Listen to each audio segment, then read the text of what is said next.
Can you catch them on finesse type baits? Sure. Well, everybody in this room knows this right here. If you want to catch a spotted bass, a 4 to 6 inch green pumpkin, straight tail worm, that was a reaction innovations flirt, and a shaky head is absolute poison to a spotted bass. But with these current fish on this river, you can catch them just like you would largemouth. The biggest thing is understanding where to look for. Spotted bass this time of year love rock, they love gravel, and they love current seams.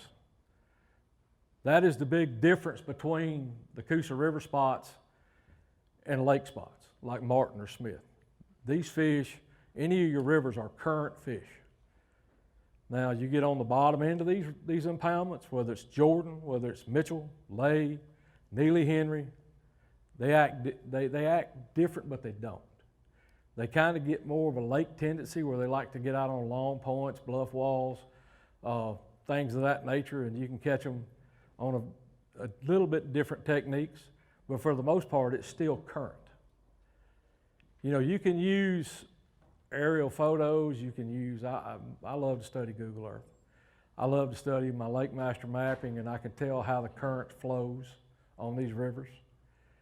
And it's what I call seams. How many of you are familiar with seams? I did a seminar here last year about current seams. Coosa River spotted bass sets up and does a lot of the same things from June on that largemouth do. They become offshore type fish, early morning feeders like seawalls, long extended points, catch them real early on top water, spook, swim bait. But you can go, at this time of year, you can take a 6XD or a 5XD and a big magnum worm, 8-inch trick worm, magnum trick worm, and you can bubba fish these spots.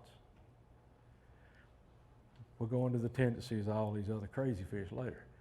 Same thing in the fall, top water.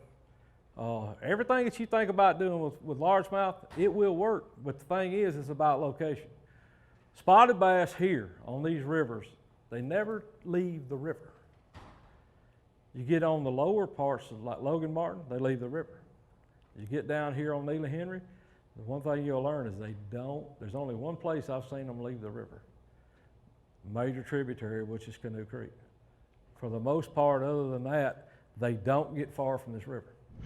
Fish head spin is probably one of the best search tools I've seen for these offshore spots on the Coosa.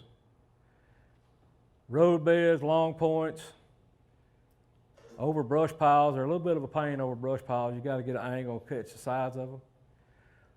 But a fish head spin is nothing but a swim bait with a propeller on the bottom of it. There's a lot of companies now, like Owners, got those weighted swim bait hooks with a little prop, the little blade underneath them. Look into those. But the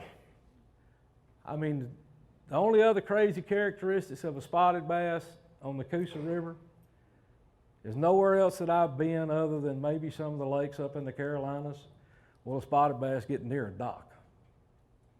They just don't get under docks. The Coosa River, they love them. You're just as apt to catch a Coosa River spot, a 4 or 5 pound spot up under a boat dock in July out on the river than you will anywhere else on the lake. It's crazy. It's Mike Iaconelli. This is Bass U TV. Here's what's awesome about Bass U TV. You get the top instructors. You will learn things at Bass U that you will learn nowhere else. We take the mystery and the myths out of bass fishing. Real tools that help you catch more fish consistently. At Bass U TV, shoes are optional. And I like turtles. And that's why you want to check out Bass U TV. Join the Bass U family. Welcome to Bass U TV.